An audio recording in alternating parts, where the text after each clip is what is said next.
Welcome to Minerva academy. आपण बघतोय प्रश्नसंच आणि त्यामध्ये आपण बघतोय आजचा प्रश्नसंच क्रमांक आहे 17, जो आहे आपल्या संघ राज्य आणि त्याचं क्षेत्र या टॉपिकवरती, म्हणजे आपल्या लेक्चर क्रमांक 3 वरती आधारित जे प्रश्न आलेले आहेत त्यावरती हा प्रश्नसंच आहे। आणि आपण नेहमीप्रमाणे 10 प्रश्नसंच, या प्रश्नसंचामध्ये पण आपण 10 प्रश्न बघणार आहोत आणि त्याचं स्पष्टीकरण बघणार आहोत। आणि आपले जे पुढचं जे टार्गेट आहे की पुढचं जे टार्गेट आपण ठरवले ते 50 प्रश्नसंच सध्या ठरवलेलं आहे। तर 50 प्रश्नसंच आपण लवकरच पूर्ण करू आणि आज आपण त्यातलं 1/3 करतोय, म्हणजे 17 होत आहे तर 50 पैकी 1/3 टार्गेट कंप्लीट करतोय। पण आपण लवकरच 50 पर्यंत पोहोचू। पण तुम्ही पण चॅनलला शेअर करा आणि चॅनलला सबस्क्राईब करा आणि व्हिडिओ शेअर करा। तर आता आपण बघू प्रश्नसंच क्रमांक 17 आणि त्यातला पहिला प्रश्न आहे प्रश्न क्रमांक 161। प्रश्न क्रमांक 161 काय आहे तर खालील विधाने विचारात घ्या। आपल्याला 4 विधाने दिलेली आहेत। पहिलं आहे 1953 मध्ये केंद्र सरकारने राज्य पुनर्रचना आयोगाची स्थापना केली। दुसरं आहे 2014 मध्ये भारतीय संसदेने आंध्र प्रदेश पुनर्रचना कायद्याला मंजुरी दिली। तिसरं आहे तेलंगणा हे भारताचे 29वे राज्य बनले। आणि चौथं आहे तेलंगणा राज्याची निर्मिती 2 जून 2014 रोजी झाली। आपल्याला पुढे काय सांगितलेलं आहे, वरीलपैकी कोणती विधाने बरोबर आहेत आणि आपल्याला पर्याय दिलेले आहेत अ व ब, दुसरा आहे ब व क, तिसरा आहे क व ड आणि चौथा आहे अ ब क ड म्हणजे सर्व। तर आपल्याला काय सांगितले, कोणती विधाने काय बघायचं आहे, आपल्याला बरोबर आहेत बघायचं आहे, ते व्यवस्थित बघायचं की बरोबर पाहिजे चुकीचं पाहिजे काय पाहिजे ते व्यवस्थित बघायचं। तर आपल्याला बघायचं आहे कोणती बरोबर आहेत। पहिलं आहे 1953 मध्ये केंद्र सरकारने राज्य पुनर्रचना आयोगाची स्थापना केली। तर राज्य पुनर्रचना आयोग जो फाजल अली आयोग आहे तो 1953 सालीच स्थापन केलेला आहे हे आपल्याला माहीत आहे, तर ते बरोबर आहे। त्यामुळे अविधान हे बरोबर आहे। आता इथंच समजा कोणी पर्यायांवरती नजर ठेवत गेलं तरी चालेलच, त्यात काही चुकीचं नाही, कारण इथं आपला अ बरोबर आहे। त्यामुळे हे पर्याय क्रमांक 2 आणि पर्याय क्रमांक 3 एलिमिनेट झालेले आहेत। आता आपण पुढचं काय आहे तर 2014 मध्ये भारतीय संसदेने आंध्र प्रदेश पुनर्रचना कायद्याला मंजुरी दिली। तर आंध्र प्रदेश राज्याची निर्मिती आहे ती 2014 सालीच झालेली आहे, तर हे पण बरोबर आहे, हे बरोबर आहे, त्यामुळे हे पण बरोबर येईल। आता 2014चा कायदा आणि हा प्रश्न आलेला आहे 2017 साली, तर त्यावेळी असं रिसेंटली असेल तर ते होऊ शकतं, म्हणजे 1-2 वर्षाच्या पुढच्या कालावधीमध्ये येण्याची शक्यता असते। तर त्यामुळे आलेलं आहे आणि हे बरोबर आहे, तर ब बरोबर आहे। आता आपल्याला 2 पर्याय राहिले, त्यामध्ये हा पर्याय क्रमांक 1 आणि पर्याय क्रमांक 4 आणि आता अ ब दोन्हीकडे आहे, त्यामुळे क आणि ड यातले एक जरी चुकीचं सापडलं तरी आपल्याला उत्तर मिळणार आहे। म्हणजे हे दोन्ही चुकीचे आहेत का नाही माहीत असण्याची गरज नाही, एक जरी चुकीचं सापडलं तरी आपल्याला उत्तर मिळते। तर आपल्याला तिसरं काय आहे तर तेलंगणा हे भारताचे 29वे राज्य बनले। जर आपल्याला हे बरोबर आहे किंवा चुकीचं आहे हे जर माहीत असेल तर आपलं उत्तर निघतं यावरून। म्हणजे जर समजा हे चुकीचं असेल तर आपलं पर्याय क्रमांक 1 उत्तर असेल आणि जर बरोबर असेल तर आपलं पर्याय क्रमांक 4 उत्तर असेल। तर तेलंगणा हे भारताचं 29वे राज्य बनलेलं आहे, हे विधान बरोबर आहे। भारताचं 29वे राज्य हे तेलंगणाच बनलेलं होतं, त्यामुळं क पण बरोबर सापडलेलं आहे आणि अ ब क बरोबर सापडलेलं आहे, त्यामुळे आपलं उत्तर हे पर्याय क्रमांक 4 येणार आहे। आता ड आपण न बघताही उत्तर काढलं। आता तेलंगणा राज्याची निर्मिती 2 जून 2014 रोजी झाली। आता पुन्हा ह्या तारखा त्या वर्षातल्या असतील तर ठीक आहे, महत्त्वाच्या असतील, पण उठसूट कुठल्या पण तारखा महत्त्वाच्या असतात का तर अजिबात नाही, कारण काही डिटेल्स इतक्या छोट्या असतात की त्या माहीत असायची अपेक्षा ठेवता येत नाही, कारण मग कितीच डिटेल लक्षात ठेवणार। तर याला एक लिमिट आहे की किती लक्षात राहू शकतं, कितीची अपेक्षा ठेवता येऊ शकते। त्यामुळे उठसूट कशाच्या पण डिटेल्स कशाच्या पण तारखा असं काही लक्षात ठेवावं लागत नसतं। मग तसं ही आता तारीख, पण ही तारीख जरी समजा माहीत नसती तरी आपल्याला उरलेल्या माहितीवरून उत्तर काढता आलं। त्यामुळं हे जेव्हा खूप जास्त बारीक डिटेल दिलेले असतील तर ते जरा थोडंसं गृहीत धरायचं की ते बरोबर आहे। दुसरी गोष्ट की हे जरी समजा माहीत नसते तरी आपल्याला उरलेल्या माहितीवरून तर प्रश्न काढता येतोच आहे, त्यामुळे हे पर्यायांमध्ये पर्याय देताना व्यवस्थित दिलेले आहेत। म्हणजे काय माहीत असावं याची एक जी अपेक्षा असते तर त्या अपेक्षेच्या आतच हे उत्तर आपल्याला निघत आहे। त्यामुळे हे कुठल्या पण तारखा कुठल्या पण कशाच्या पण डिटेल्स वगैरे असं काही नसतं। तर हे आपलं उत्तर निघालेलं आहे की फक्त नाही सर्वच्या सर्व विधाने बरोबर सापडलेली आहेत आपल्याला। तर 1953ला पुनर्रचना आयोगाची स्थापना केली हे आपल्याला माहीत आहे. दुसरं 2014 साली आपल्याला नवीन राज्य बनलं 29वं तेलंगणा, हे पण माहीत असणं अपेक्षित होतंच, त्यामुळे हे पण आपल्याला मिळालेलं आहे, त्यामुळे आपल्याला उत्तर मिळालेलं आहे. इथं आता थोडेसे हे 2 जून 2014 आहे का नाही यासाठी हे डिटेल दिले जरा, पण पर्याय देताना मात्र व्यवस्थित दिलेले आहेत, म्हणजे उरलेल्या माहितीवरून उत्तर काढता येईल हे पण आपल्याला बघायचं आहे. तर हे झालं आपला प्रश्न क्रमांक 161. आता बघू पुढचा प्रश्न, प्रश्न क्रमांक 162. प्रश्न क्रमांक 162 काय आहे तर राज्याची निर्मिती, अस्तित्वात असलेल्या राज्याचे क्षेत्रफळ, सीमारेषा आणि नाव बदलणे या बाबी राज्यघटनेतील कोणत्या कलमात समाविष्ट आहेत? आणि आपल्याला पर्याय काय दिलेले आहेत? कलम 1, कलम 249, कलम 3 आणि कलम 169. आता आपला प्रश्न काय आहे तर राज्याची निर्मिती करणं किंवा अस्तित्वात असलेल्या राज्याचे क्षेत्रफळ, सीमारेषा किंवा नाव बदलणं. आता क्षेत्रफळ बदलणे म्हणजे काय तर समजा आता महाराष्ट्र आणि कर्नाटक यांच्यामध्ये आता बेळगाव सध्या कर्नाटकात आहे, पण जर समजा बेळगाव महाराष्ट्र दिलं, मराठी भाषिक आहे म्हणून, तर मग याचा अर्थ कर्नाटकचं पण क्षेत्रफळ बदललं आणि महाराष्ट्राचं पण बदललं. त्यामुळे क्षेत्रफळात बदल करणे म्हणजे असं की एखादा प्रदेश या राज्याचा त्या राज्याला देणं वगैरे. दुसरं हे की सीमारेषा, म्हणजे सीमारेषा म्हणजे पुन्हा तेच होते की सीमारेषा बदलणं किंवा समजा आता नाव बदलणं. तर या बाबी कोणत्या कलमात समाविष्ट आहेत? तर या आहेत, आपण लेक्चरमध्ये बघितलं होतं पहिले 4 कलम आहेत, तर 4ही कलमांचा आपण अभ्यास केला. तर हे कलम नंबर 3 मध्ये आहे. कलम नंबर 1 मध्ये आपलं काय आहे तर इंडिया म्हणजे भारत हे आपलं नाव आहे, तो राज्यांचा एक संघ असेल हे आपल्याला दिलेलं आहे. पण ही जी प्रक्रिया आहे राज्यांचे क्षेत्रफळ बदलणं, सीमारेषा बदलणं, नाव बदलणं, ही कलम 3 मध्ये दिलेली आहे. तर हे आपलं उत्तर आलं कलम 3 मध्ये हे दिलेलं आहे. हे झालं प्रश्न क्रमांक 162.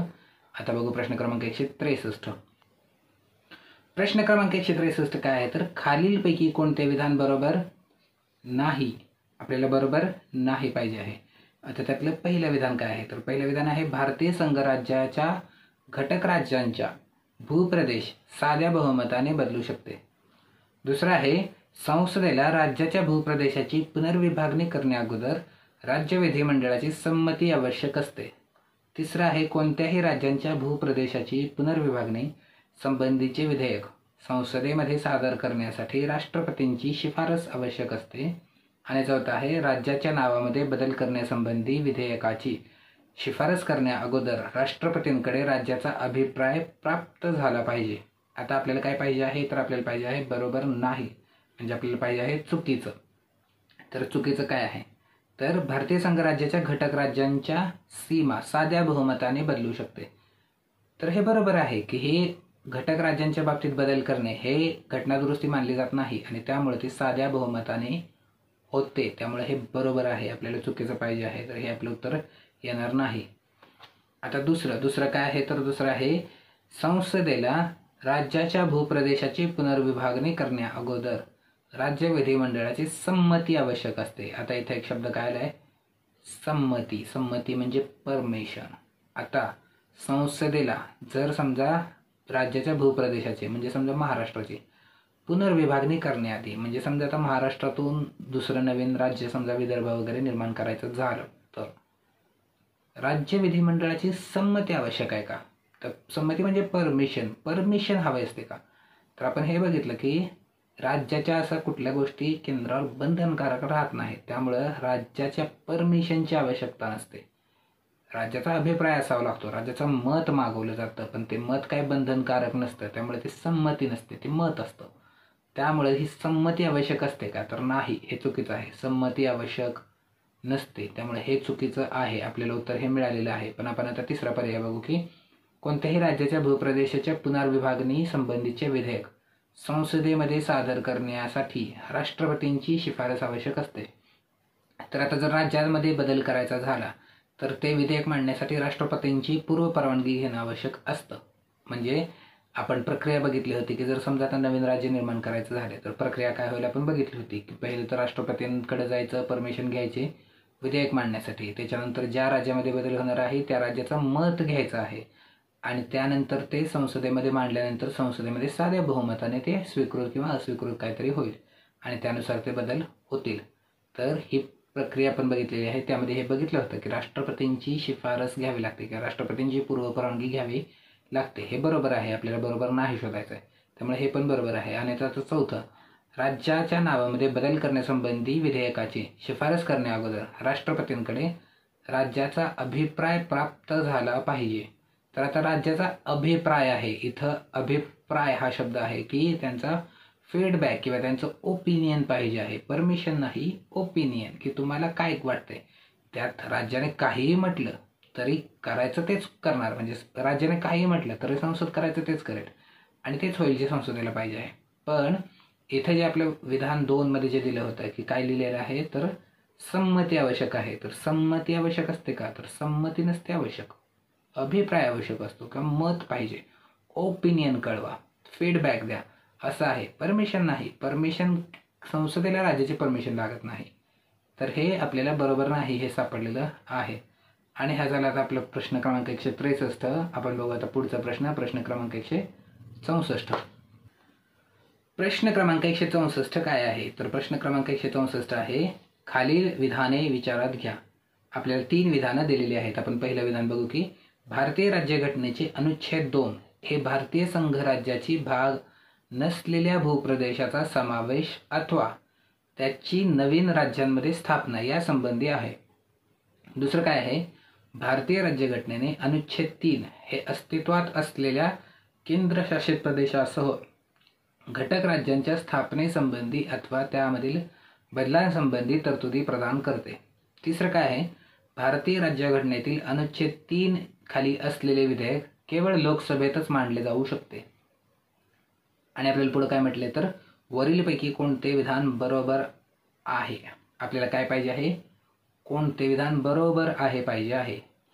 तर आता आपण बघू की बरोबर काय काय आहे. तर पहिलं, भारतीय राज्यघटनेचे अनुच्छेद 2 म्हणजे आपलं कलम 2, अनुच्छेद म्हणजेच कलम, हे भारतीय संघराज्याची भाग नसलेल्या, म्हणजे आता भाग नसलेल्या, म्हणजे समजा श्रीलंका असं आपण गृहीत धरू, तर भारतीय संघराज्याचा भाग नसलेल्या भूप्रदेशाचा समावेश, म्हणजे आपण हे बघितलं होतं की जर समजा श्रीलंका उद्या भारतात आणायचं झालं तर अशा प्रदेशाचा समावेश अथवा त्याची नवीन राज्यांमध्ये स्थापना यासंबंधी आहे. तर आता कलम 2 हे भारतीय संघराज्याच्या भाग नसलेल्या भूप्रदेशाविषयी आहे असं हे म्हणत आहे. तर आपण कलम 2 आणि कलम 3 मध्ये फरक बघितला होता. कलम 2 कशासाठी आहे, जो भारताचा प्रदेश नाही, म्हणजे समजा श्रीलंकेला उद्या भारताचं राज्य बनवायचं झालं तर कशाच्या जोरावर बनवलं जाईल, कलम 2च्या. त्यामुळे हे विधान बरोबर आहे की भारतीय राज्यघटनेचे अनुच्छेद 2 हे भारतीय संघराज्याच्या भाग नसलेल्या भूप्रदेशाविषयी बोलतं, किंवा त्याचं समजा नवीन राज्य बनवायचं आहे, केंद्रशासित प्रदेश बनवायचा आहे, काही बनायचं असं त्याचं, पण भारताचा नसलेला भूप्रदेश जर भारतात आणायचा असेल तर ते कलम 2च्या जोरावर आणता येतं. त्यामुळे हे विधान बरोबर आहे. आता आपण बघू की दुसरं विधान काय आहे, भारतीय राज्यघटनेचे अनुच्छेद 3 हे अस्तित्वात असलेल्या केंद्रशासित प्रदेशासह घटक राज्यांच्या स्थापनेसंबंधी अथवा त्यातील बदलासंबंधी तरतुदी प्रदान करते. तर आता आपण कलम 3 बघितलं होतं. कलम 3 कशासाठी आहे, जे भाग ऑलरेडी भारताचा भाग आहेत, म्हणजे आता महाराष्ट्र किंवा अंदमान निकोबार किंवा दिल्ली किंवा कोणीही कुठलंही राज्य, तर हे ऑलरेडी भारताचे भाग आहेत. आता यांच्यात जर काय बदल करायचं झालं तर ते कलम 3 ने करता येतं, हे आपण बघितलेले आहे. त्यामुळे हे कशासाठी आहे, तर ऑलरेडी अस्तित्वात असलेल्या केंद्रशासित प्रदेश किंवा घटक राज्यांविषयी आहे. त्यामुळे हे विधान पण बरोबर आहे. कलम 2 आणि कलम 3 मध्ये आपण फरक बघितला होता. कलम 2 कोणासाठी आहे, भारताचा नसलेला भाग, म्हणजे श्रीलंका उद्या भारतात आणायचं झालं तर, किंवा म्यानमारचं एखादं समजा बेट आणायचं झालं तर कलम 2 लागेल. आणि जर एकदा का भारतात आलेलं असेल किंवा जे ऑलरेडी भारतात आहे त्यांच्यासाठी कलम 3 लागतं. तर हे पण बरोबर आहे. आता तिसरं आपण बघू, म्हणजे आपल्याला अ आणि ब दोन्ही बरोबर सापडलेले आहेत. आता तिसरं बघू, भारतीय राज्यघटनेतील अनुच्छेद 3 खाली असलेले विधेयक केवळ लोकसभेतच मांडले जाऊ शकते. तर आपण कलम 3 बघितलेलं आहे, कलम 2 पण बघितलेलं आहे, आणि आपण तिथं कुठं असं बघितलं नाही की फक्त लोकसभेत मांडले जाऊ शकते. त्यामुळं हे काही फक्त लोकसभेतच मांडता येतं हे चुकीचं आहे. त्यामुळे हे चुकीचं आहे. तर आपल्याला कोणतं बरोबर सापडलेलं आहे, अ आणि ब बरोबर सापडलेलं आहे. आपलं उत्तर काय येईल, मग पर्याय क्रमांक 2 हे आपलं उत्तर येईल. कलम 2 आणि कलम 3 मध्ये फरक आहे आणि तोच फरक इथं आपल्याला या प्रश्नामध्ये त्याचं उत्तर आहे की कलम 2 आणि कलम 3 आपण जो लेक्चरमध्ये फरक बघितला तोच प्रश्न इथं होतो. कलम 2 कोणासाठी आहे, भारताचा भाग नसलेले प्रदेश जर भारतात आणायचे असतील तर कलम 2. एकदा का ते भारतात आले किंवा आधीपासून जे भारतात आहेत त्यांच्यासाठी कलम 3. आता हा झाला आपला प्रश्न क्रमांक 164. आपण बघू आता पुढचा प्रश्न क्रमांक 165. प्रश्न क्रमांक 165 काय आहे तर विधान अ आणि कारण ब यांचा योग्य पर्याय निवडा. आपल्याला एक विधान दिलेलं आहे आणि एक कारण दिलेलं आहे आणि आपल्याला योग्य पर्याय निवडायचा आहे. तर आता पहिले तर आपण विधान वाचू. विधान काय आहे? विधान अ आहे भारतीय राज्यघटना अर्धसंघ राज्यात्मक आहे आणि कारण ब आहे भारतीय राज्यघटनेने राज्य सरकारांपेक्षा केंद्र सरकारला अधिकचे अधिकार बहाल केले आहेत. आणि आपली पर्याय उत्तर आहेत. पहिला पर्याय आहे अ आणि ब दोन्हीही बरोबर आहेत आणि ब हे विधान अ चे योग्य स्पष्टीकरण आहे. दुसरं आहे अ आणि ब दोन्ही विधाने बरोबर आहेत मात्र ब हे विधान अ या विधानाचे योग्य स्पष्टीकरण नाही. तिसरं आहे अ विधान बरोबर आहे मात्र ब विधान चुकीचे आहे. आणि चौथं आहे अ हे विधान चुकीचे आहे परंतु ब हे विधान बरोबर आहे. आता हा जो प्रश्न आहे या प्रश्नाच्या बाबतीत हे जरा थोडंसं वेगळे स्ट्रक्चर झालेले आहे आणि आपल्याला विधान आणि स्पष्टीकरण हे पहिल्यांदा आपल्या प्रश्नसंचामध्ये आलेलं आहे. त्यामुळे आपण यावरती जरा थोडासा जास्त वेळ घेऊया कारण हा पहिला प्रश्न आहे. आता फक्त हा प्रश्नाचं उत्तर काढायचं असं नाही तर ह्या प्रश्नांचे उत्तर नेमकं काढायचं कसं असतं ते पण आपण जरा थोडंसं लॉजिकली बघू. आता यामध्ये पहिली तर एक गोष्ट ही आहे की आपल्याला पर्याय क्रमांक 3 आणि पर्याय क्रमांक 4 ह्याचा जर विचार केला तर याच्यामध्ये विधान अ बरोबर आहे आणि ब चुकीचं आहे आणि पर्याय क्रमांक 4 काय अ चुकीचे आहे आणि ब बरोबर आहे. तर आता हे अ बरोबर आहे ब चुकीचं आहे किंवा ब चुकीचं अ बरोबर हे आपण चुकीचं किंवा बरोबर हे आपल्या नेहमीच्या प्रक्रियेने हे आपण शोधून काढलं आणि हे जर उत्तर असेल तर आपले प्रश्नच नाही. म्हणजे जर नेहमीची प्रक्रिया आपण काय करतो की अ विधान वाचतो बरोबर आहे का मग बरोबर असेल तर बरोबर, ब वाचू आपण बरोबर आहे का चुकीचं आहे आणि त्यानुसार आपण निवडू. तर हे पर्याय क्रमांक 3 आणि 4 हे जर समजा वाचले तर याचा काही तसा तेवढा प्रश्न नाही कारण हे सरळ सरळ अ बरोबर ब चुकीचं किंवा ब बरोबर अ चुकीचं वगैरे हे बोलत आहे त्यामुळे याचा प्रश्न नाही. पण प्रश्न कुठे येतो तर हे पर्याय क्रमांक 1 आणि पर्याय क्रमांक 2 या दोन्हीमध्ये पहिला जो उत्तराचा भाग आहे की अ आणि ब दोन्ही बरोबर, अ आणि ब दोन्ही बरोबर हे दोन्ही पर्यायामध्ये कॉमन आहे. वेगळं काय आहे की ब हे विधान अ चे स्पष्टीकरण आहे असं पर्याय 1 म्हणतं आणि ब हे विधान अ चे स्पष्टीकरण नाही असं पर्याय 2 म्हणतो. म्हणजे आता दोन्ही विधानं जर बरोबर असतील तर आता आपल्याला काय येईल तर स्पष्टीकरण आहे का नाही म्हणजे ब हे अ चे योग्य स्पष्टीकरण आहे का नाही हे आपल्याला शोधावं लागेल. तर आता हे स्पष्टीकरणाचं नेमकं करायचं काय असतं तर आता आपल्याला जेव्हा आता हे असा जर प्रश्न बघितला तर बरेच लोक ह्याला सोडून देतात किंवा हे विचार करत नाहीत किंवा हे कठीण जातं किंवा हे कन्फ्यूज करतं. असं बरेच म्हणजे मॅक्झिमम जे स्टुडंट्स आहेत त्यांना हे कठीण जातं की हे स्पष्टीकरण आहे म्हणजे काय, विधान आहे म्हणजे काय. पण आता यात काही एवढं कठीण नाही आहे कारण हे फक्त आता इथं हे विधान आणि स्पष्टीकरण वगैरे दिसतं त्यामुळे ते शब्द मोठे दिसतात आणि मग बऱ्याच वेळा त्याचं टेन्शन येतं. तर आपण इतर लाईफमध्ये पण हे नेहमी फॉलो करतच असतो. फॉलो काय करत असतो आपण तर आपण लॉजिक फॉलो करत असतो. म्हणजे जेव्हा केव्हा आपण एखादं काही बोलतो तर तेव्हा ते आपलं म्हणणं योग्य आहे का नाही हे दाखवण्यासाठी आपण नेहमी एक कारण देतो, एक किंवा देतो किंवा अनेक देतो. तर आता याचं जे स्पष्टीकरण आहे ते 2 प्रकारे बघू. पहिलं तर जे जरा थोडंसं लॉजिकल आहे जे जरा थोडंसं अकॅडमिक आहे आपण ते बघू आणि दुसरं मग आपल्या नेहमीच्या वापरातलं बघू. तर आता नेहमी जे अकॅडमिक स्पष्टीकरण आहे ते काय आहे तर आता जेव्हा केव्हा आपण काय बोलतो तर ते 2 भागामध्ये असतं. पहिली गोष्ट असते ज्याला आपण वक्तव्य म्हणतो किंवा प्रिमाइस असं म्हणतो. तर हे प्रिमाइस किंवा आपलं वक्तव्य आहे यामध्ये आपण कुठली तरी माहिती दिलेली असते किंवा आपण काहीतरी पुरावा दिलेला असतो किंवा एखादी गोष्ट आपण फॅक्च्युअली करेक्ट आहे अशी सांगितलेली असते. तर या वक्तव्यामध्ये आपण माहिती देतो की असं असं झालेलं आहे किंवा हे असं असं आहे. तर हे माहिती म्हणजे हे प्रिमाइस आहे किंवा हे वक्तव्य आहे. या वक्तव्यावरून आपण एक निष्कर्ष काढतो ज्याला काय म्हणतो आपण कन्क्ल्युजन. म्हणजे आपण प्रिमाइस जे आहे आपलं जे आपलं वक्तव्य आहे त्यामध्ये फक्त माहिती असते, त्या माहितीच्या आधारावरती आपण निष्कर्ष काढतो. तर हे आपलं नेहमी असलं पाहिजे. म्हणजे आपण जो काही समजा एखादा गोष्ट सांगू, एखादे निष्कर्ष सांगू की हे असं असं आहे मग आपण त्यासाठी पुरावा देणं गरजेचं असतं. म्हणजे जर समजा आपण एखादा दावा केला की हे असं असं आहे तर आपण त्यासाठी पुरावा देणं गरजेचं असतं. तर हे नेहमीच्या लॉजिकमध्ये आपण हे करतो. तर हे प्रिमाइस आणि कन्क्ल्युजन. आता इथं निष्कर्ष आणि आपलं हे वक्तव्य. तर इथं जर आपल्याला लॉजिक फॉलो करायचं असेल तर आपल्यावर एक जबाबदारी असते. जबाबदारी काय असते, तर हे जे आपलं वक्तव्य आहे, जे आपलं प्रिमाइस आहे, त्याने नेहमी आपलं जे कन्क्ल्युजन आहे, निष्कर्ष, त्याचं नेहमी समर्थन केलं पाहिजे. म्हणजे जे काही समजा आपली माहिती असेल त्यावरून आपण जो निष्कर्ष काढतोय त्याचं नेहमी समर्थन केलेलं असलं पाहिजे असतं. जर आपल्या माहितीवरून, वक्तव्यावरून निष्कर्ष निघत नसेल जो आपण सांगत आहे, तर ते झालं इलॉजिकल. तर हे आपल्यावरती जबाबदारी असते की आपल्या प्रिमाइसने नेहमी आपल्या कन्क्ल्युजनचं समर्थन केलेलं असलं पाहिजे असतं, किंवा आपल्या जे वक्तव्य आहे त्याने आपल्या निष्कर्षाचं समर्थन केलेलं असलं पाहिजे असतं.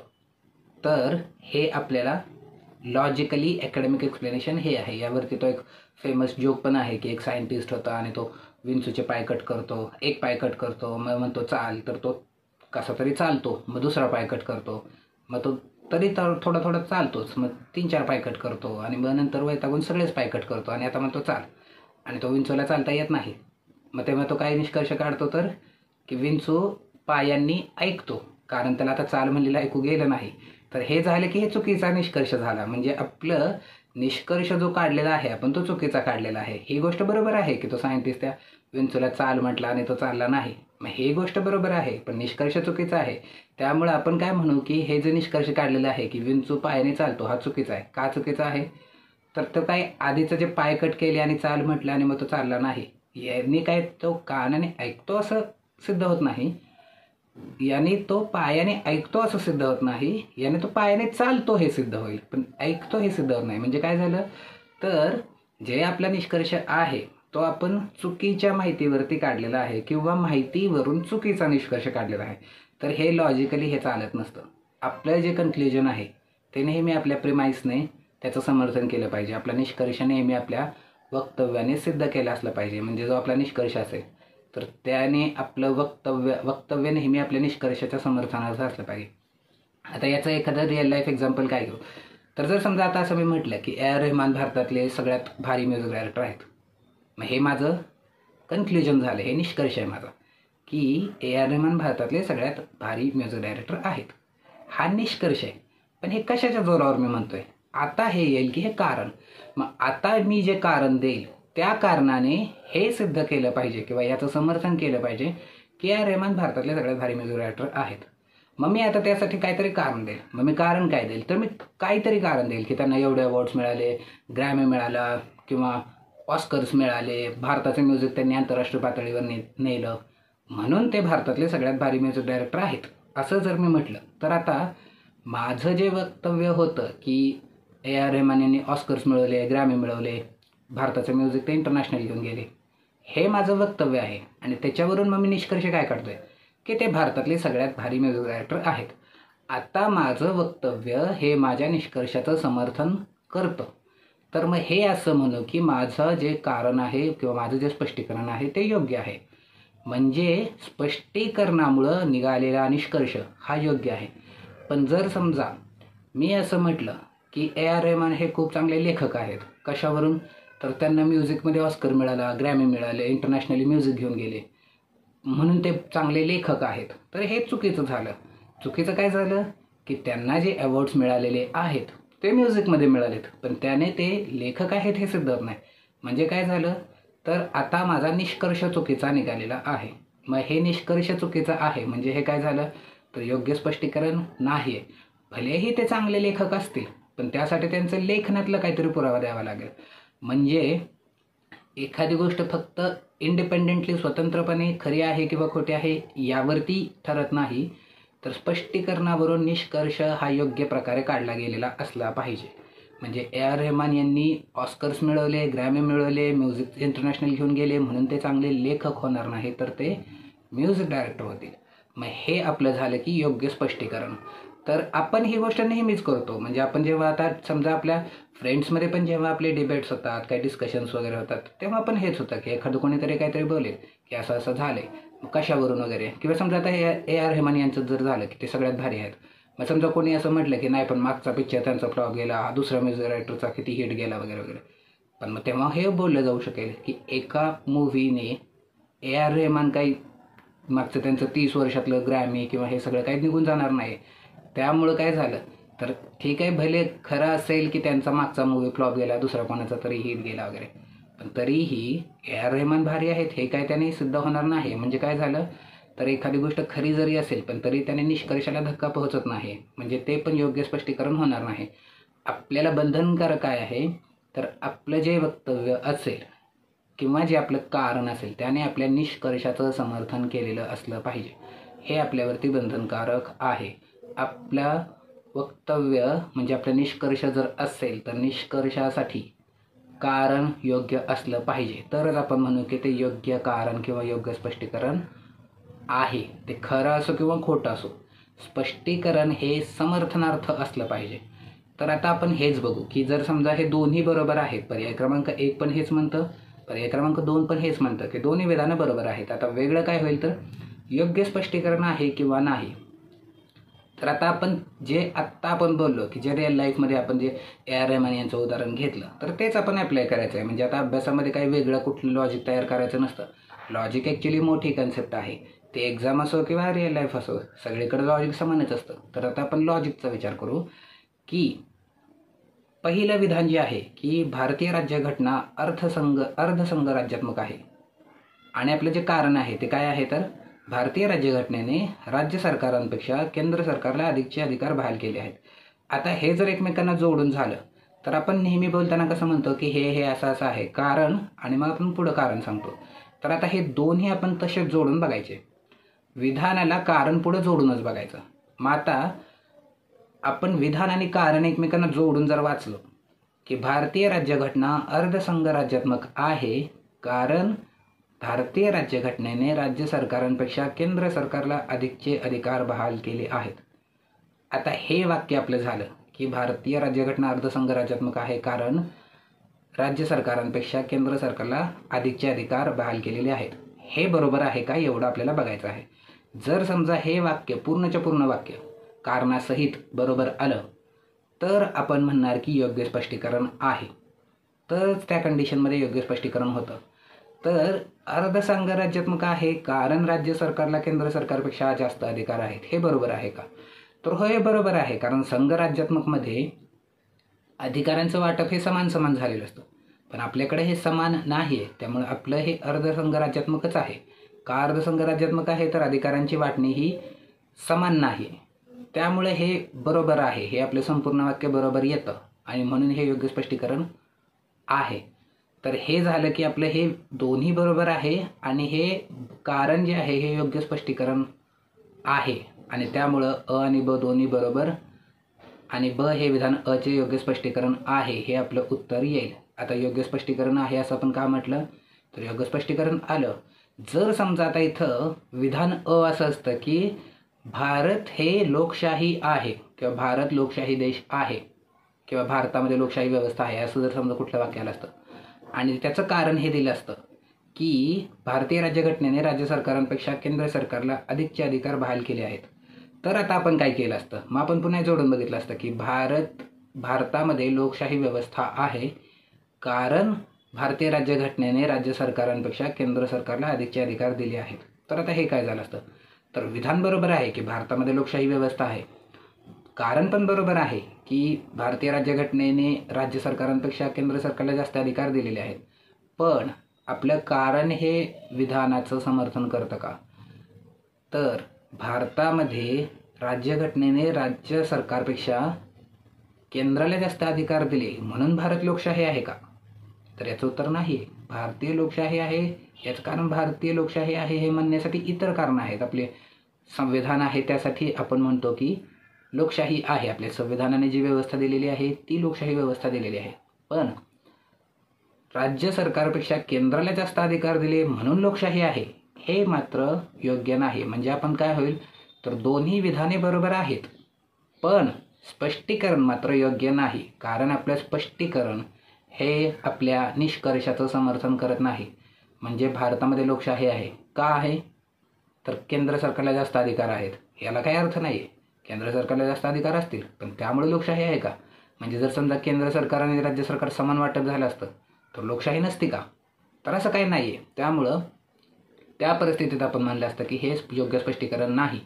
पण आता आपण हे विधान आणि कारण जोडून बघितले आणि आपलं हे कारण जे दिलेलं आहे ब वालं कारण हे आपल्या विधानाचं समर्थन करतं. ब हे सिद्ध करतं की विधान अ हे खरं आहे.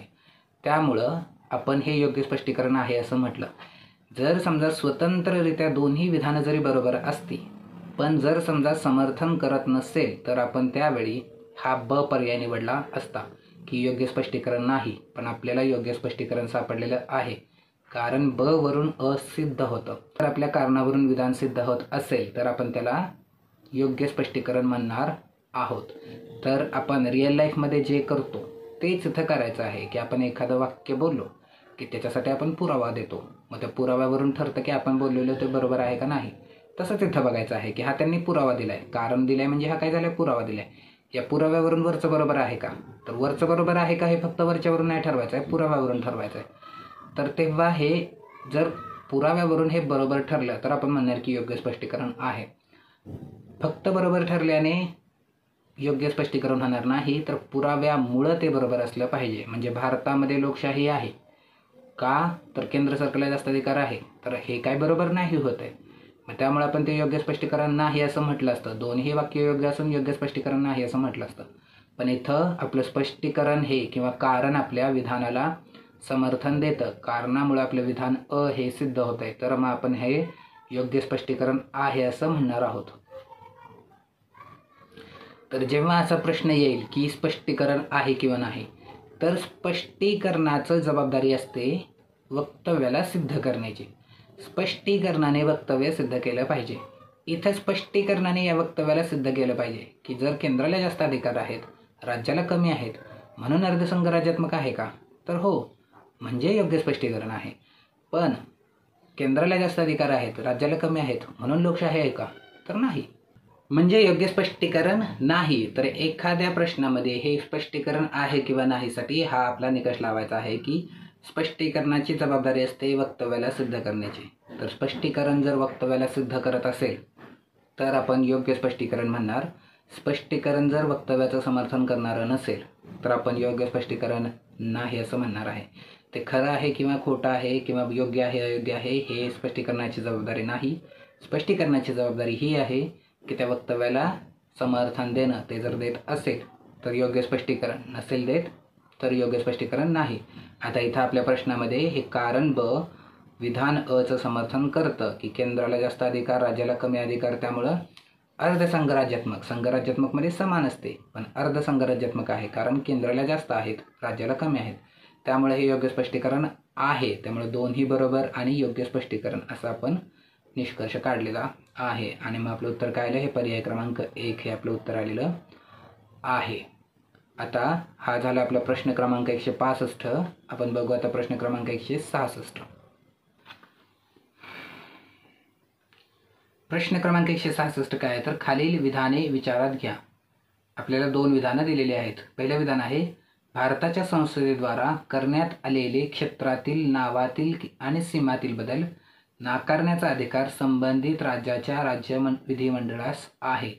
दुसरं विधान आहे, राज्याच्या सीमेबाबत संबंधित राज्य विधानमंडळाच्या केलेल्या सूचनांचे पालन करणे भारतीय संसदेवर बंधनकारक आहे. आणि पुढे आपल्याला काय म्हणतात? वरीलपैकी कोणती विधाने बरोबर आहेत? आपल्याला काय शोधायचं आहे? तर बरोबर कोणती आहेत? तर आता आपण बघू की पहिलं बरोबर आहे का.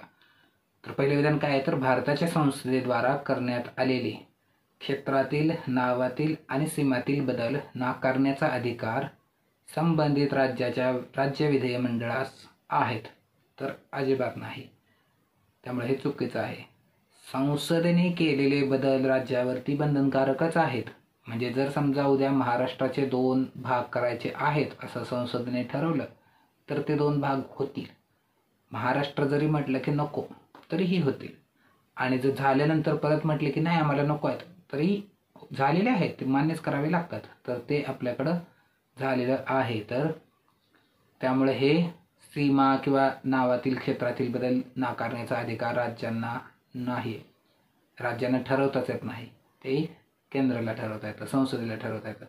दुसरं, राज्याच्या सीमेबाबत संबंधित राज्य विधानमंडळाच्या केलेल्या सूचनांचे पालन करणे संसदेवर बंधनकारक आहे. तर हे पण अजिबात नाही. आणि आपण एक गोष्ट लॉजिकली काय लक्षात ठेवलेली की लोअर अथॉरिटी हायर अथॉरिटीला बंधनकारक काही करू शकत नाही.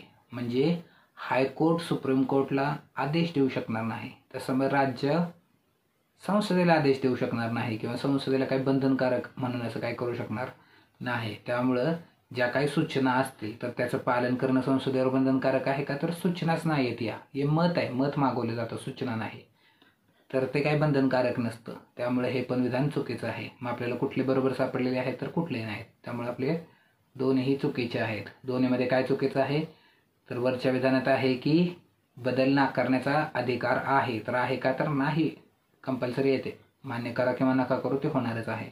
संसद म्हणेल तसं होईलच ते. आणि दुसरं काय आहे, तर राज्याच्या सीमेबाबत विधानमंडळाच्या सूचनांचे पालन करणे संसदेवर बंधनकारक आहे, तर अजिबात नाही, संसदेच्याच मनावरती आहे. त्यामुळे हे दोन्ही विधाने चुकीचे आहेत. आता हा झाला प्रश्न क्रमांक 166. पुढचा बघू प्रश्न क्रमांक 167. प्रश्न क्रमांक 167 काय आहे, तर खालील विधाने लक्षात घ्या. आपल्याला दोन विधानं दिलेली आहेत. पहिलं विधान आहे कलम 3 नुसार संसदेला कुठल्याही राज्याच्या सीमा बदलण्याचा अधिकार आहे. दुसरं वक्तव्य आहे वरील बदल करण्यासाठी जे विधेयक संसदेसमोर मांडले जाईल त्यासाठी राष्ट्रपतींची पूर्वसंमतीची आवश्यकता नसते. आणि पुढं काय म्हणतात आपल्याला, वरीलपैकी कोणते विधान बिनचूक आहे. बिनचूक म्हणजे काय, चूक नसलेलं. आता इथं कन्फ्यूज करायचं नाही. बिनचूक म्हणजे चूक नसलेलं. चूक नसलेलं म्हणजे बरोबर असलेलं. म्हणजे आपल्याला काय पाहिजे आहे, बरोबर पाहिजे आहे. आता हे आपण समजा हा स्लोली असा विचार केला की बिनचूक म्हणजे काय, तर चूक नसलेलं. चूक नसलेलं म्हणजे काय, बरोबर. यासाठी किती वेळ लागले आपल्याला, 10 सेकंद पण नाही लागले. पण हा वेळ द्यायचा, कारण इथं हे अर्थक लावताना चुकीचे लावायचे नाही. इथं चुकीचा लागला तर अभ्यास करून मार्क घालवणारे आपण, आणि ते वाईट आहे. अभ्यास करून मार्क घालवायचे अजिबात नाहीत. तर आता आपल्याला काय पाहिजे आहे, बरोबर पाहिजे आहे. तर आता आपण बघू की पहिलं बरोबर आहे का. तर कलम 3 नुसार संसदेला कुठल्याही राज्याच्या सीमा बदलण्याचा अधिकार आहे. तर हा अधिकार आहे. सीमा बदलणं, नाव बदलणं, 1चे 2 करणं, 2चं 1 करणं, सगळं काय पण करता येतं, संसदेला करता येतं ते. तर हे विधान बरोबर आहे. आता दुसरं विधान काय आहे, तर वरील बदल करण्यासाठी म्हणजे कलम 3 नुसार जे विधेयक संसदेसमोर मांडले जाईल त्यासाठी राष्ट्रपतींच्या पूर्वसंमतीची आवश्यकता नसते. तर हे मात्र चुकीचं आहे. जर राज्याच्या बाबतीत काही बदल करायचा असेल, समजा राज्याचं नाव बदलायचं आहे, सीमा बदलायच्या आहेत, किंवा एका राज्याचे 2 राज्य वगैरे असं काही करायचं असेल, तर त्यासाठी राष्ट्रपतींच्या परवानगीने ते विधेयक मांडावं लागतं. त्यामुळे हे संमतीची आवश्यकता असते. त्यामुळे हे विधान चुकीचं आहे. आता आपल्याला कोणतं सापडलेलं आहे, बिनचूक किंवा बरोबर, तर फक्त अ बरोबर सापडलेलं आहे. त्यामुळं कोणतं बिनचूक आहे, तर फक्त अ बिनचूक आहे. तर हे आपण उत्तर काढलेलं आहे फक्त अ, पर्याय क्रमांक 1. आता हा झाला प्रश्न क्रमांक 167. आता बघू प्रश्न क्रमांक 168. प्रश्न क्रमांक 168 काय आहे, तर नवीन राज्याच्या स्थापनेबाबत खालीलपैकी कोणते विधान बरोबर नाही. पहिलं आहे संविधानाने संसदेला राज्याच्या प्रदेशांची फेररचना त्यांच्या अनुमतीशिवाय किंवा सहमतीशिवाय करण्याचा अधिकार दिला आहे. हे जरा थोडंसं खालीवर झालेलं आहे, पण विधान हेच आहे. दुसरं विधान आहे या संबंधीचे विधेयक संसदेत राष्ट्रपतीच्या शिफारसीशिवाय मांडता येत नाही. तिसरं विधान आहे प्रभावित राज्य किंवा राज्ये मतप्रदर्शन करू शकतील परंतु संसदेच्या इच्छाशक्तीला विरोध करू शकत नाहीत. आणि चौथा आहे संसदेमध्ये असा ठराव केवळ विशेष बहुमताने मंजूर होऊ शकतो. आता आपल्याला काय विचारलेलं आहे, आपल्याला विचारलेलं आहे कोणते विधान बरोबर नाही. म्हणजे आपल्याला काय शोधायचं आहे, चुकीचं शोधायचं आहे. चुकीचे शोधायचं आहे. तर बघू आता पहिलं चुकीचं आहे का. तर संविधानाने संसदेला राज्यांच्या प्रदेशाची फेररचना त्यांच्या अनुमतीशिवाय किंवा सहमतीशिवाय करण्याचा अधिकार दिला आहे. तर हे विधान बरोबर आहे, कारण राज्यांच्या प्रदेशाची फेररचना करण्याचे अधिकार हे संसदेकडे आहेत. राज्यांचं त्याबाबत काहीच अधिकार दिलेले नाहीत. संसदेला पाहिजे ते करता येतं. त्यामुळे हे त्यांच्या अनुमतीशिवाय सहमतीशिवाय करता येतं. तर हे विधान बरोबर आहे. आपल्याला चुकीचं पाहिजे. तर दुसरं बघू आता. दुसरं काय आहे, या संबंधीचे विधेयक संसदेत राष्ट्रपतींच्या शिफारसीशिवाय मांडता येत नाही. तर हे पण बरोबर आहे. जेव्हा किंवा राज्याच्या बाबतीत काही बदल करायचा असेल तर त्यासाठी विधेयक मांडताना राष्ट्रपतींची पूर्व परवानगी घेणं गरजेचं असतं. तर हे पण बरोबर आहे, आपल्याला चुकीचं पाहिजे आहे. तर आता तिसरं काय आहे, प्रभावित राज्ये किंवा राज्ये मतप्रदर्शन करू शकतील परंतु संसदेच्या इच्छाशक्तीला विरोध करू शकत नाहीत. तर हे विधान बरोबर आहे की राज्यांनी मत देऊ शकतात. म्हणजे समजा उद्या महाराष्ट्राचे 2 भाग करायचे झाले तर महाराष्ट्र हे मत देऊ शकतं, महाराष्ट्राचे विधानमंडळ हे मत देऊ शकतं की आम्हाला नको आहे 2 भाग. पण जर संसदेने ठरवलं तर ते होतीलच. त्यामुळं मतप्रदर्शन करू शकतात परंतु संसदेच्या इच्छाशक्तीला विरोध करू शकत नाहीत. म्हणजे संसदेला जर वाटलं करायचे आहे तर होणारच आहेत. तर हे विधान पण बरोबर आहे. म्हणजे आपलं विधान चुकीचं कुठलं आहे तर 4थं विधान चुकीचं आहे. आता चुकीचं काय आहे यामध्ये, संसदेमध्ये असा ठराव केवळ विशेष बहुमताने मंजूर होऊ शकतो. तर संसदेमध्ये राज्याच्या बाबतीत बदल करायचे जे ठराव आहेत, म्हणजे समजा एका राज्याचे 2 राज्य, 2 राज्याचे 1 राज्य, नाव बदलणं वगैरे, तर हे विशेष नाही, हे साध्या बहुमताने होतं. कारण ही घटनादुरुस्ती मानली जात नाही, त्यामुळे हे साध्या बहुमताने होतं, विशेष नाही, साध्या बहुमताने. त्यामुळे हे चुकीचं आहे आणि आपल्याला चुकीचंच पाहिजे होतं. तर आपलं उत्तर काय आलं, हे पर्याय क्रमांक 4 आपलं आलेलं आहे. हा झाला प्रश्न क्रमांक 168. आता बघू प्रश्न क्रमांक 169. प्रश्न क्रमांक 169 काय आहे तर, भारतीय राज्यसंघासंबंधात खालील विधाने विचारात घ्या. आपल्याला 2 विधानं दिलेली आहेत. पहिलं आहे, भारतीय राज्यघटनेच्या 3ऱ्या कलमानुसार संसदेला नवीन राज्य निर्माण करण्याचा, त्यांचे क्षेत्र कमी करण्याचा किंवा त्यांचे नाव बदलण्याचा अधिकार आहे. आणि दुसरं काय आहे, राज्यघटना दुरुस्तीच्या प्रक्रियेत राज्य सहभागी होत नाहीत.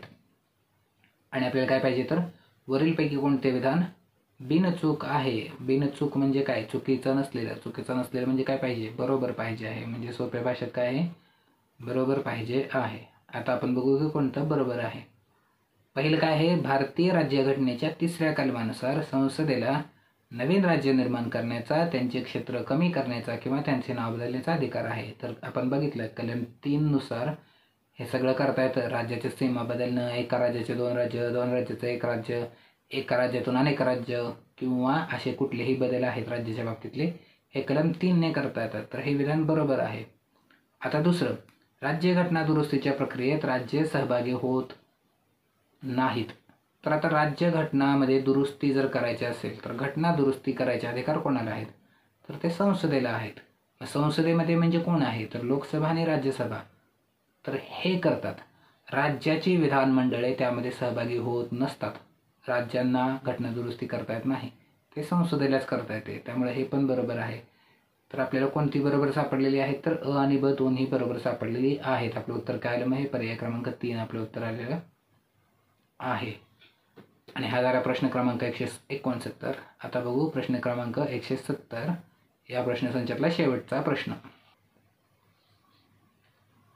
प्रश्न क्रमांक 170 काय आहे तर, घटक राज्यांची पुनर्रचना किंवा त्यांच्या सीमा बदलण्याच्या खालील विधानापैकी कोणते विधान चूक आहे. पहिलं आहे, संसदेला तो अधिकार दिला आहे. दुसरं आहे, संसद साध्या बहुमताने तसा कायदा करू शकते. तिसरं आहे, विधेयकाची शिफारस करण्यापूर्वी राष्ट्रपतींनी संबंधित घटक राज्य विधिमंडळाची मते आजमावली पाहिजेत. आणि चौथा आहे, सीमा बदलण्यासाठी संबंधित घटक राज्याची संमती आवश्यक आहे. आता आपल्याला काय पाहिजे आहे, कोणते विधान काय पाहिजे, चूक पाहिजे आहे. आपल्याला काय शोधायचं आहे, चुकीचं शोधायचं आहे. तर आता आपण बघू की चुकीचं आहे का. पहिलं चुकीचं आहे का, कशाच्या बाबतीतलं तर घटक राज्यांची पुनर्रचना किंवा सीमा बदलण्याच्या बाबतीत चुकीचं आहे का. तर पहिलं काय आहे, संसदेला तो अधिकार दिलेला आहे. तर बरोबर आहे. घटक राज्यांची पुनर्रचना, सीमा बदलणं, नाव बदलणं हे अधिकार संसदेला दिलेले आहे. तर हे बरोबर आहे. आपल्याला चुकीचं पाहिजे आहे. त्यामुळे आपण बघू पर्याय क्रमांक 2. पर्याय क्रमांक 2 काय आहे, संसद साध्या बहुमताने तसा कायदा करू शकते. तर हो, कलम 3 नुसार हे बदल होतात, ज्यामध्ये हे घटना दुरुस्ती मानले जात नाही. त्यामुळे हे साध्या बहुमताने कायदे होतात. तर हे पण बरोबर आहे. तिसरं आहे की विधेयकाची शिफारस करण्यापूर्वी राष्ट्रपतींनी संबंधित घटक राज्य विधिमंडळाची मते आजमावली पाहिजेत. आता इथे शब्द काय आहे, मते. तर मत मागवलं जातंच, मतच मागवलं जातं, पण संमती नाही, परवानगी नाही असं काय नाही, मत मागवलं जातं आणि ते बंधनकारक पण नसतं. तर हे पण बरोबर आहे की संबंधित घटक राज्यांचे म्हणजे ज्या राज्यामध्ये बदल होणार आहेत. म्हणजे समजा महाराष्ट्राचे 2 राज्य करायचे असतील तर महाराष्ट्राची संमती नाही, महाराष्ट्राचं मत मागवलं जाईल. तर हे पण बरोबर आहे. आणि चौथं आहे की सीमा बदलण्यासाठी संबंधित घटक राज्यांची संमती आवश्यक आहे. ते शब्द काय आला? संमती. संमती म्हणजे परमिशन. तर परमिशन असते का राज्याची? तर परमिशन नाही, मत मागवलं जातं की बाबा असे 2 राज्य करणार आहे तर तुमचं मत सांगा की करावेत नाही करावेत, असं मत सांगा. संमती नाही, संमती आवश्यक नसते. म्हणजे राज्याच्या बाबतीत जर काही बदल करायचा झाला तर संसदेला तो करताच येतो. त्यावरती राज्याने काहीही बोललं तरी ते होतंच. त्यामुळं हे संमती आवश्यक आहे हे विधान चुकीचं आहे. संमती नसते आवश्यक, मत आवश्यक असतं, संमती नाही. आपल्याला चुकीचं पाहिजे होतं तर हे चुकीचं मिळालेलं आहे की संमती आवश्यक नाही, मत आवश्यक आहे. संमती नाही, मत. ज्याला तसं बघायला गेलं तर जास्त काही अर्थ नाही, कारण ते बंधनकारक पण नाही. तर हे झालं प्रश्न क्रमांक 170 आणि हा प्रश्नसंच इथं संपला.